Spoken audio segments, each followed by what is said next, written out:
Welcome all on Chemistry Study channel Chemiluminescence. In this video, we'll study two topics from chapter Biomolecules.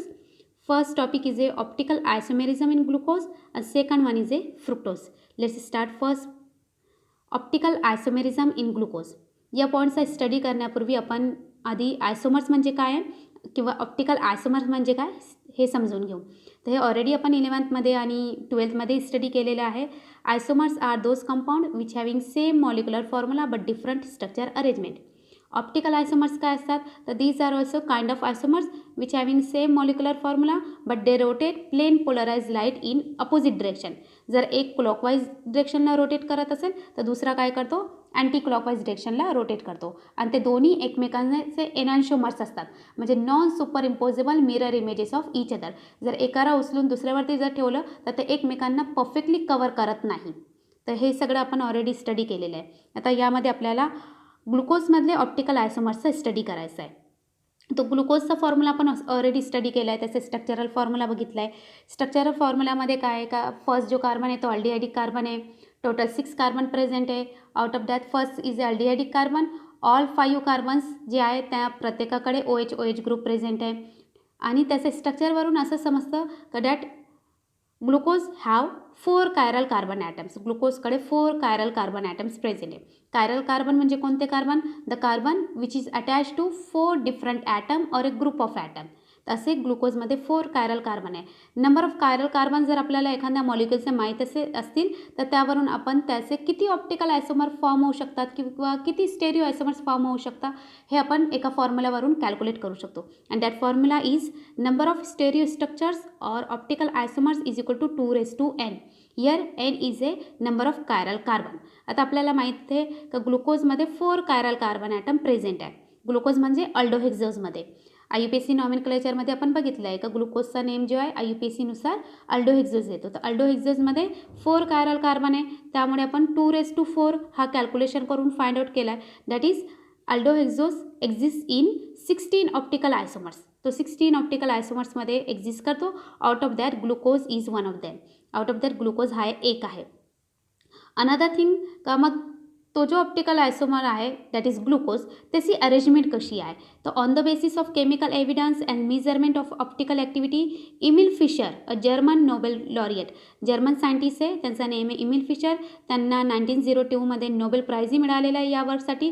त्यांनी काय work केलं होतं का खूप सारे केमिकल एव्हिडन्स फाइंड केले ऑप्टिकल ॲक्टिव्हिटीचे मेजरमेंट केले ग्लुकोजच्या आणि त्यावरून त्यांनी ग्लुकोजमधल्या carbon number 2 carbon number 3 carbon number 4 आणि कार्बन नंबर 5 ची कॉन्फिगरेशन फाइंड केली. कॉन्फिगरेशन म्हणजे अरेंजमेंट फाइंड केली.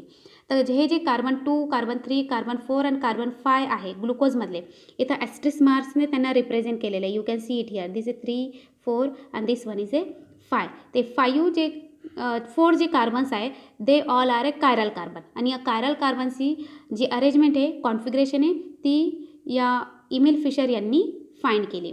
तर आता हे जे ग्लुकोज आहे त्याला रिप्रेझेंट करणारा किंवा त्याच्याशी रिझेंबल कोरिलेट करणारा हा दुसरा मॉलिक्यूल आहे दॅट इज ग्लुकॉनिक ॲसिड. हा थर्ड मॉलिक्यूल आहे सॅकॅरिक ॲसिड. यामध्ये फक्त हे जे 1 आणि 6 जे आहे तेच ग्रुप वेगळे आहे.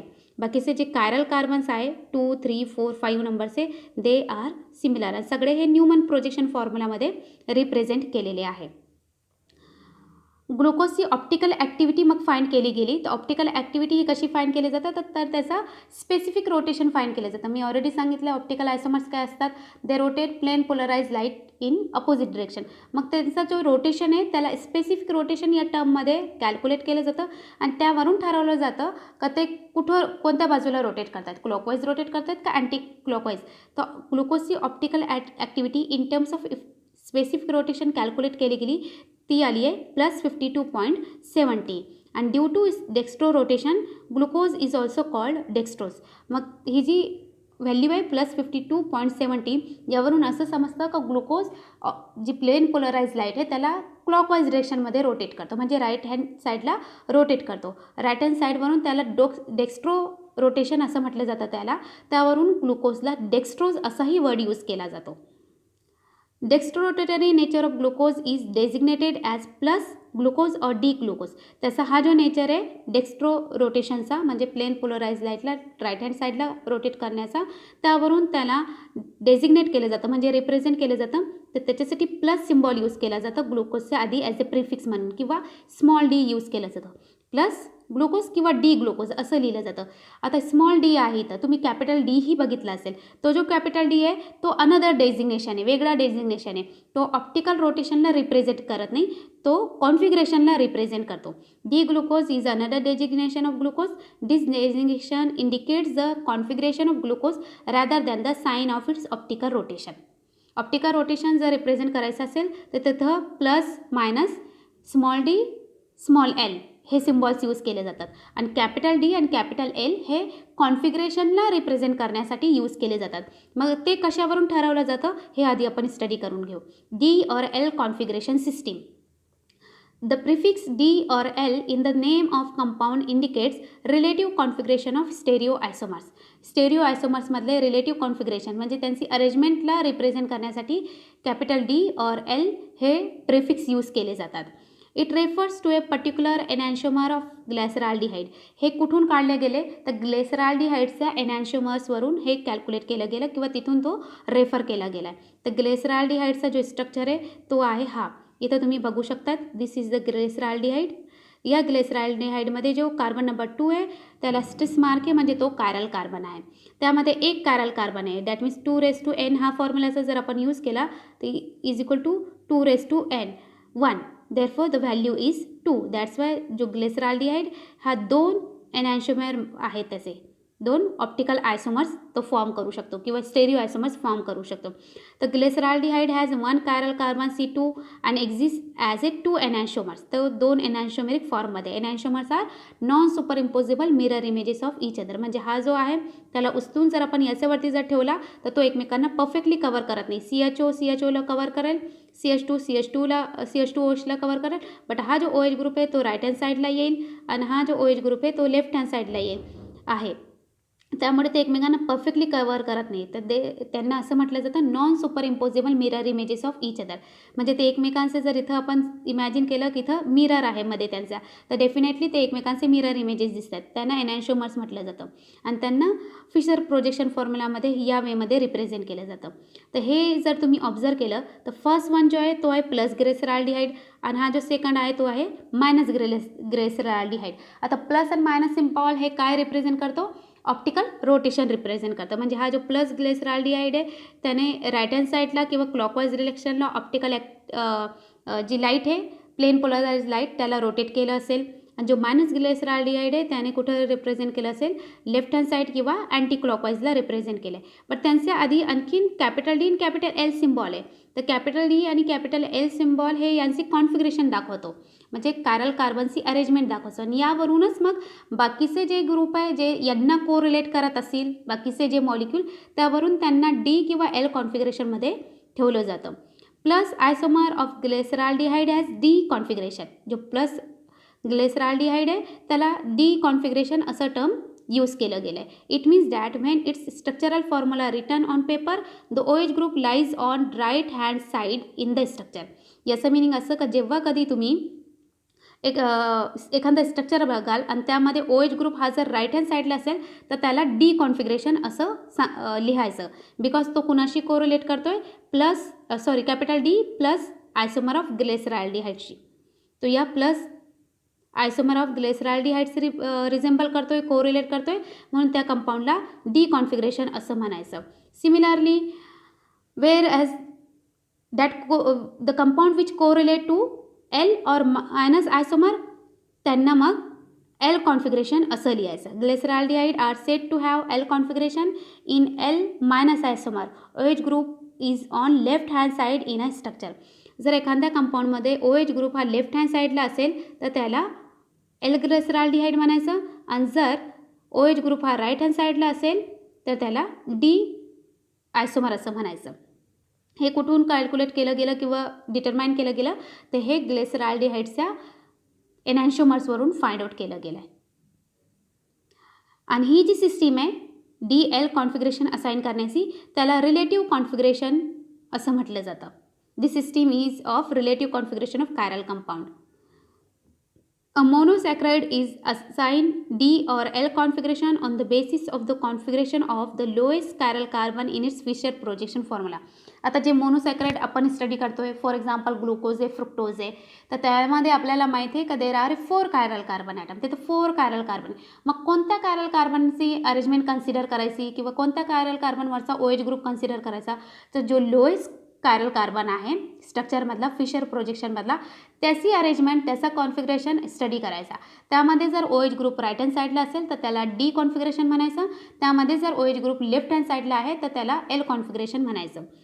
फॉर एक्झाम्पल दिस वन, इथं ग्लुकोज दिलेला आहे आपल्याला, दिस इज दी ग्लुकोज. आणि ग्लुकोजमध्ये टोटल 4 कायरल कार्बन आहे. कार्बन नंबर 2 वरती आहे, 3 आहे, 4 आहे आणि 5 आहे. आउट ऑफ दॅट हा जो 5th कार्बन आहे तो लोएस्ट कार्बन आहे. तर लोएस्ट कार्बनवरचा OH ग्रुप कोणत्या साईडला हे ऑब्झर्व करायचं. हिअर लोएस्ट कार्बनचा OH ग्रुप जो आहे तो कुठं आहे, राईट हँड साईडला आहे. राईट हँड साईडला आहे म्हणजे तो कुणाला रिझेंबल करतोय, D प्लस ग्लिसरॉल्डिहाइड्सला. दॅट्स वाय याला काय लिहिलं आहे, D प्लस ग्लुकोज. जर सपोज हा OH ग्रुप हा जर लेफ्ट हँड साईडला असता तर त्याला आपण L कॉन्फिगरेशन असं म्हटलं. तर L लेफ्टचा फर्स्ट जो लेटर आहे लिहिण्यासाठी तोही L आहे, त्यावरून त्याला तुम्ही लक्षात ठेवू शकता. लेफ्टसाठी L यूज केलं जातं आणि राईटसाठी D यूज केलं जातं. आता इथं एक क्वेश्चन दिलेला आहे, assign D or L configuration to the following monosaccharides. 2 monosaccharides दिले, एक थ्रिओज आहे आणि एक रायबोज आहे, आणि त्यांना आपल्याला D or L configuration assign करायची आहे. तर फर्स्ट थिंग काय ऑब्झर्व करणार तुम्ही, का यांचे कायरल कार्बन ॲटम्स किती आहे. फर्स्ट स्ट्रक्चर जर तुम्ही बघितला तर DL यामध्ये जे कायरल कार्बन आहे, DL कॉन्फिगरेशन जेव्हा असाइन करायचे असेल तेव्हा कायरल कार्बन फर्स्ट बघावे लागतील आणि त्यापैकी लोएस्ट कायरल कार्बन कोणता आहे ते बघावं लागेल. मग त्यावरती OH ग्रुप हा कोणत्या डिरेक्शनला हे फाइंड आउट करावं लागेल आणि त्यावरून आपण त्याला DL कॉन्फिगरेशनमध्ये असाइन करू शकतो. तर थ्रिओज has 2 chiral carbon C2 and C3. जो थ्रिओजचा स्ट्रक्चर आहे त्यामध्ये 2 कायरल कार्बन आहे, this one is 1 and this one is 2, that is C2 and C3. Out of that जो C3 आहे तो लोएस्ट कायरल कार्बन आहे आणि त्यामध्ये असणारा जो OH ग्रुप आहे तो राईट हँड साईडला आहे. तो राईट हँड साईडला असल्यामुळे आपण त्याला काय म्हणणार, कॅपिटल D थ्रिओज. सिमिलरली रायबोजमध्ये जर बघितलं तर there are 3 chiral carbon atoms C2, C3 and C4. Fischer projection त्याचा बघा. त्यानंतर जो कार्बन नंबर 4 आहे तो त्याचा लोएस्ट कायरल कार्बन आहे आणि त्याच्यावरचा जो OH ग्रुप आहे तो लेफ्ट हँड साईडला present. You can see it here, it is present at the left hand side.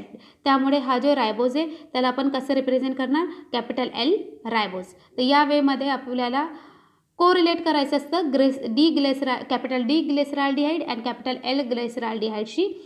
जे कायरल कार्बन आहे ते आयडेंटिफाय करायचे, त्यापैकी लोएस्ट कायरल कार्बन बघायचा आणि त्यानंतर त्याची OH पोझिशन बघायची. OH जर राईट हँड साईडला आहे तर तो कॅपिटल D कॉन्फिगरेशनमध्ये लिहायचा. OH ग्रुप जर लेफ्ट हँड साईडला आहे तर तो कॅपिटल L कॉन्फिगरेशनमध्ये लिहायचा. नेक्स्ट पॉईंट आहे दॅट इज रिंग और सायक्लिक स्ट्रक्चर ऑफ ग्लुकोज. आता आपण न्यूमन प्रोजेक्शनमध्ये ग्लुकोजला कसं रिप्रेझेंट केलं जातं हे बघितलं आहे. आता रिंग किंवा सायक्लिक स्ट्रक्चर फॉर्ममध्ये ग्लुकोज रिप्रेझेंट करता येतं. त्याची गरज काय किंवा का असं केलं गेलं, तर glucose however was found to exhibit some more chemical properties which could not be explain on the basis of the open chain structure. ग्लुकोजच्या खूप सारे केमिकल प्रॉपर्टीज स्टडी केल्या गेल्या, त्यापैकी काही केमिकल प्रॉपर्टीज हे जो ओपन स्ट्रक्चर आहे ग्लुकोजचा त्यावरून एक्सप्लेन होत नव्हत्या. It was necessary to write another structure for glucose which will explain all the properties. त्यावरून हे नेसेसरी झालं का ग्लुकोजचा वेगळा काहीतरी स्ट्रक्चर असेल किंवा वेगळ्या काहीतरी फॉर्ममध्ये त्याला रिप्रेझेंट करावं लागेल, जेणेकरून जे राहिलेले प्रॉपर्टीज आहे किंवा सगळ्या प्रॉपर्टीज आहे ते एक्सप्लेन करता येतील.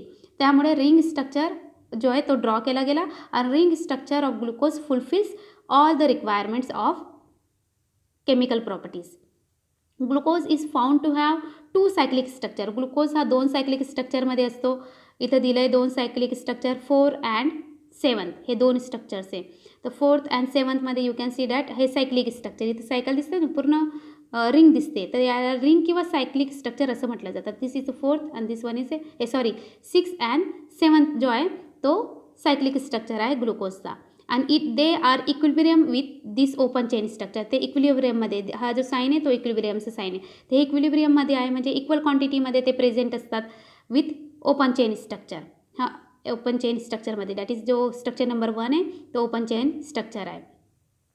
The ring structure of glucose is formed by reaction between the formyl CHO group and the alcoholic OH group at C5. Thus the ring structure is a hemi-acetyl structure. आता हा ring structure form कसा होतो?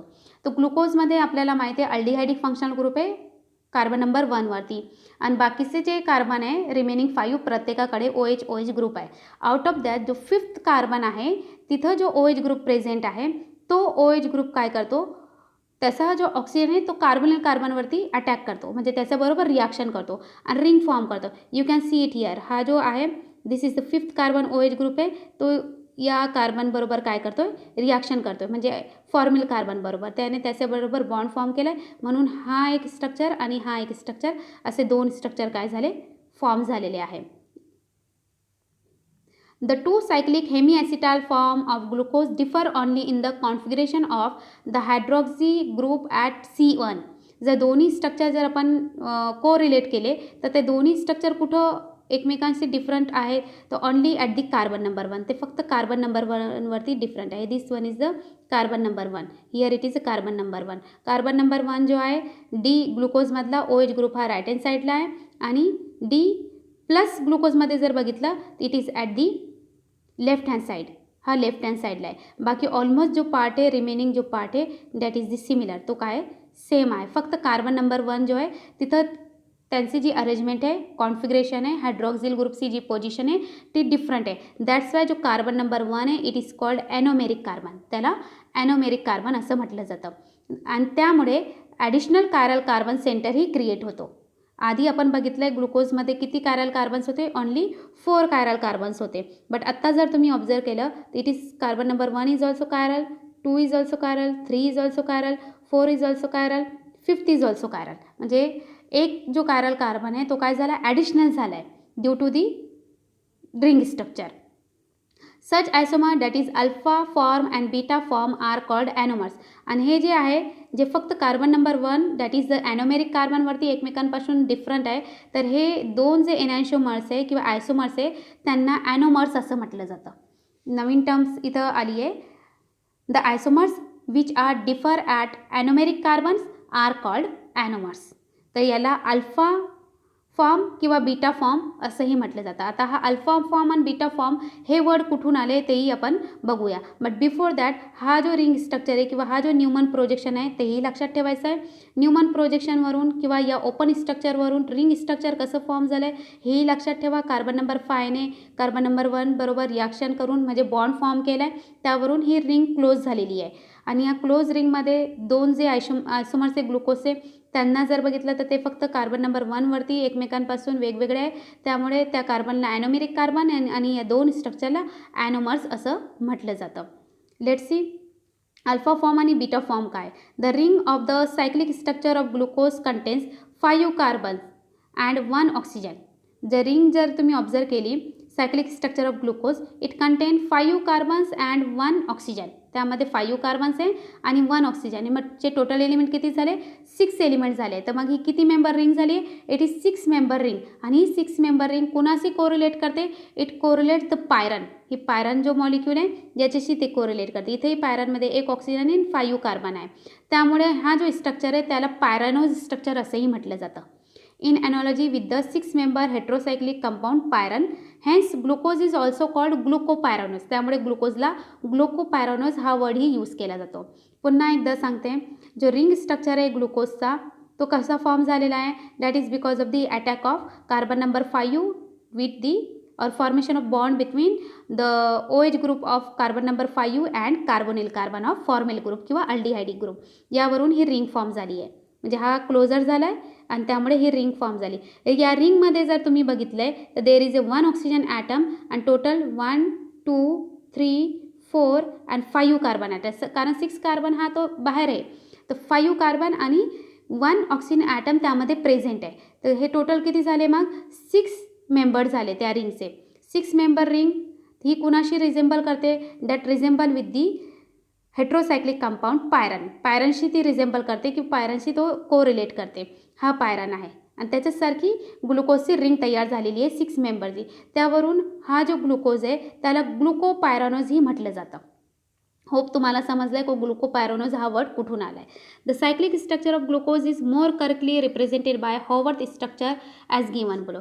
जो cyclic structure आहे तो चांगल्या पद्धतीने हा जो फॉर्म्युला आहे या फॉर्ममध्ये जेव्हा रिंग रिप्रेझेंट केली जाते त्याला हॉवर्थ स्ट्रक्चर असं म्हटलं जातं. आणि जे स्ट्रक्चर असे होते व्हर्टिकल फॉर्ममध्ये तो न्यूमन प्रोजेक्शन होता. तर रिंगला चांगल्या पद्धतीने रिप्रेझेंट करण्यासाठी हॉवर्थ स्ट्रक्चर फॉर्म्युला यूज केला जातो. This is the Haworth structural formula. In Haworth formula the Pyranose ring is considered to be perpendicular plane with respect to plane of paper. Haworth फॉर्म्युलामध्ये काय consider केलं जातं, जसं Neumann प्रोजेक्शनमध्ये consider केलं जातं का जे व्हर्टिकल लाईन आहे that means it is the below the plane आणि जी हॉरिझॉन्टल लाईन आहे that means it is the above the plane असं न्यूमन प्रोजेक्शनमध्ये कन्सिडर केलं जातं. तसं हॉवर्थ प्रोजेक्शनमध्ये काय कन्सिडर केलं जातं की जी पायरानोज रिंग आहे म्हणजे जी 6 मेंबर रिंग आहे that is perpendicular plane with respect to the plane of paper. ती प्लेन ऑफ पेपरवरती काय आहे परपेंडिक्युलर आहे. आणि बाकीचे जे ग्रुप आहे ते अबोव द प्लेन आहे किंवा बिलो द प्लेन आहे. म्हणजे अबोव द रिंग आहे आणि बिलो द रिंग आहे. जी लोअर साईड आहे त्याला अल्फा साईड म्हटलं जातं आणि जी अप्पर साईड आहे त्याला बीटा साईड म्हटलं जातं. जी अप साईड आहे दॅट इज बीटा साईड आणि जी लोअर साईड आहे त्याला अल्फा साईड म्हटलं जातं. The alpha anomer has its anomeric hydroxyl group that is C1 hydroxyl group on the alpha side. जो अल्फा ॲनोमर आहे मग हा अल्फा आणि बीटा रिप्रेझेंटेशन कशावरून आलं तर अल्फा कार्बन जो आहे म्हणजे ॲनोमेरिक जो कार्बन आहे कार्बन नंबर 1 हा ॲनोमेरिक कार्बन त्याचा OH ग्रुप कुठं प्रेझेंट आहे हे बघितलं जातं. जर OH group below the plane असेल बिलो म्हणजे अल्फा साईडला जर प्रेझेंट असेल तर त्याला अल्फा ॲनोमर म्हटलं जातं. आणि जर OH ग्रुप जो आहे ॲनोमेरिक OH ग्रुप म्हणजे कार्बन नंबर 1चा OH ग्रुप तो जर अबो द प्लेन असेल अबो द प्लेन म्हणजे बीटा साईडला जर असेल तर त्याला बीटा ॲनोमर असं म्हटलं जातं. That's why here it is beta आणि that's why here it is a alpha. तर अल्फा साईड म्हणजे अपसाईड ठरवण्यासाठी ॲनोमरिक कार्बन जो आहे त्याच्यावरचा OH ग्रुप बघितलं जातं. सिमिलरली बीटा साईड म्हणजे अपसाईड त्याही डिसाईड करण्यासाठी ॲनोमेरिक कार्बनवरचा OH ग्रुप बघितला जातो. The group which appears on right hand side in Fischer. मग फिशर प्रोजेक्शनवरून जर हॉवर्थ फॉर्म्युला जर आपल्याला बनवायचा असेल तर तेव्हा काय करायचं तर फिशर प्रोजेक्शनमध्ये जे राईट हँड साईडला ग्रुप और ॲटम्स प्रेझेंट आहे त्यांना कुठं लिहायचं अल्फा साईडला लिहायचं आणि जे लेफ्ट हँड साईडला प्रेझेंट आहे त्यांना बीटा साईडला लिहायचं. The group which appear on right side in Fisher projection formula appear on alpha side in the Haworth formula and vice versa. तर सिम्पल आहे. समटाईम तुम्हाला असंही क्वेश्चन येऊ शकतो न्यूमन प्रोजेक्शन आणि हॉवर्थ प्रोजेक्शन या दोन्ही फॉर्म्युलामध्ये ग्लुकोजला रिप्रेझेंट करा. मग जर तुम्हाला न्यूमन प्रोजेक्शन फॉर्म्युला जर येत असेल तर त्यावरून तुम्ही हॉवर्थ प्रोजेक्शन फॉर्म्युला हे इझिली लिहू शकता. जे न्यूमन प्रोजेक्शनमध्ये राईट हँड साईडला प्रेझेंट आहे त्यांना हॉवर्थमध्ये बिलो द प्लेन म्हणजेच अल्फा साईडला टाकायचं आणि जे लेफ्ट हँड साईडला प्रेझेंट आहे न्यूमन प्रोजेक्शनमध्ये त्यांना बीटा साईड म्हणजेच अप साईडला दाखवायचं हॉवर्थ प्रोजेक्शन किंवा हॉवर्थ स्ट्रक्चरमध्ये. रिड्युसिंग नेचर ऑफ ग्लुकोजचा रिड्युसिंग नेचर आपल्याला बघायचा आहे. तर आता ग्लुकोजमध्ये अल्डिहाइडिक फंक्शनल ग्रुप प्रेझेंट आहे आणि अल्डिहाइड्सचा रिड्युसिंग नेचर बघण्यासाठी त्याची रिॲक्शन काही रिएजंट्स बरोबर केली जाते like Tollens reagent Fehling solution test घेतली जाते. तर ग्लुकोजची रिॲक्शन तशीच केली गेली. तर ग्लुकोजची रिॲक्शन जेव्हा टोलन रिएजंट आणि फेलिंग सोल्युशन बरोबर केली गेली तर तेव्हा त्यांनी दोन्ही टेस्ट हे पॉझिटिव्ह दिले. तर या दोन्ही पॉझिटिव्ह टेस्टमुळे काय इम्पॅक्ट होतो that is glucose having a reducing property. ग्लुकोजला रिड्युसिंग प्रॉपर्टी किंवा त्याचा नेचर हा रिड्युसिंग नेचर आहे. Next representation of fructose structure. आपल्याला फ्रुक्टोजच्या स्ट्रक्चरचा रिप्रेझेंटेशन स्टडी करायचं जसं आपण ग्लुकोजचा केला आहे. आधी ग्लुकोजचा open chain structure that is Newman projection फॉर्म्युल्यामध्ये आणि त्या न्यूमन प्रोजेक्शनवरून आपण त्याचा हॉवर्थमध्ये स्ट्रक्चर बघितलं आहे. सिमिलरली आपल्याला फ्रुक्टोजचं बघायचं आहे. तर फ्रुक्टोजचं स्ट्रक्चर बघण्यासाठी किंवा त्याचं रिप्रेझेंटेशन काढण्यासाठी आधी आपल्याला फ्रुक्टोजचा मॉलिक्युलर फॉर्म्युला आणि स्ट्रक्चरल फॉर्म्युला माहीत असायला पाहिजे. तर फ्रुक्टोजचा मॉलिक्युलर फॉर्म्युला सेम ग्लुकोजसारखा आहे that is the C6H12O6. But what is the difference between glucose and fructose the functional group is change. फ्रुक्टोजमध्ये कीटोनिक फंक्शनल ग्रुप आहे at carbon number 2. Carbon number 2 वरती कीटोनिक फंक्शनल ग्रुप आहे. बाकीचे जे 6 carbon present आहे म्हणजे ketonic carbon धरून they are arrange or link in a straight chain. ते स्ट्रेट चेनमध्ये प्रेझेंट आहे. ग्लुकोज जसा डेक्स्ट्रो रोटेटरी आहे म्हणजेच त्याला स्मॉल डी आणि प्लस साईन यूज केलं जातं. सिमिलरली जर फ्रुक्टोजचं जर बघितलं तर it belongs to capital D series म्हणजे आता इथं कॅपिटल डी आहे. कॅपिटल डी काय रिप्रेझेंट करतं? कॉन्फिगरेशन रिप्रेझेंट करतं लोएस्ट कायरल कार्बन सी. तर लोएस्ट कायरल कार्बनवरून आपण त्याला ठरवत असतो. लोएस्ट कायरल कार्बनचा जो OH ग्रुप आहे तो जर राईट हँड साईडला असेल तर त्याला आपण कॅपिटल डी असं म्हणतो. तर it belongs to capital D series. म्हणजे फ्रुक्टोजमध्ये जो लोएस्ट कायरल कार्बन आहे त्याचा OH ग्रुप ही कुठं प्रेझेंट आहे? राईट हँड साईडला प्रेझेंट आहे. आणि it is a laevo rotatory ketohexose. तो काय आहे? लिओ रोटेटरी किटोहेक्झोज आहे. लिओ रोटेटरी म्हणजे तो ऑप्टिकल ॲक्टिव्हिटी जर त्याची बघितली किंवा प्लेन पोलराइज लाईट कुठं रोटेट करतं हे जर बघितलं तर प्लेन पोलराइज लाईट तो लेफ्ट हँड साईडला म्हणजेच अँटी क्लॉकवाईज डायरेक्शनला रोटेट करतो. Hence it also called laevulose. त्यावरून त्याला लिओलोज असं म्हटलं गेलं आणि त्यावरून त्याचं स्पेसिफिक रोटेशन कॅल्क्युलेट केला गेला. It is -92.40. तो किती आहे? -92.40. The appropriately return as capital D minus fructose. त्याला कसं लिहिलं जातं? Capital D minus fructose. आता हा जो कॅपिटल डी आहे दॅट इज द कॉन्फिगरेशन आणि हा जो मायनस साईन आहे इट शोज ऑप्टिकल ॲक्टिव्हिटी. तो काय दाखवतो? Optical activity. Minus sign use for the laevo rotation. Laevo रोटेशनसाठी मायनस सिम्बॉल यूज केलं जातं. कॅपिटल डी हा कॉन्फिगरेशन रिप्रेझेंट करतोय. तर फर्स्ट आपण स्ट्रक्चर बघूया फ्रुक्टोजचं. This is the D minus fructose. You can see it here. The first carbon is the CH2OH. Second carbon is carbonyl carbon. Carbon number 3, 4, 5. हे जर तुम्ही ऑब्झर्व केले तर they have 1 hydrogen and 1 OH group each. प्रत्येकाकडे OH group आहे. 6 जो carbon आहे तो CH2OH आहे. म्हणजे फर्स्ट आणि जो लास्ट कार्बन आहे ते सेम आहे CH2OH. कार्बन नंबर 2 फक्त कार्बोनिल कार्बन आहे. तर this is the capital D minus fructose. आता यावरूनच आपल्याला याचा हॉवर्थ फॉर्म्युला बनवायचा आहे. आता हॉवर्थ फॉर्म्युल्यासाठी पुन्हा काय आहे मग? का रिंग क्लोज करावी लागेल. रिंग क्लोजर आपल्याला बघावं लागणार आहे. It also exist in 2 cyclic form. तोही 2 सायक्लिक फॉर्ममध्ये एक्झिस्ट होतो. आता ही सायक्लिक फॉर्म ऑप्टेन कसं होतं? तर which obtain by the addition of OH at carbon 5 to the carbonyl group. Carbon number जो 5 आहे, कार्बन नंबर 5 याने कार्बोनिल कार्बन जो आहे त्याच्या बरोबर बॉन्ड फॉर्म केले. म्हणजे carbonyl carbon and carbon number 5चा OH यांनी बॉन्ड फॉर्म केल्यामुळे एक क्लोज स्ट्रक्चर तयार झाला. दॅट इज रिंग स्ट्रक्चर तयार होतो.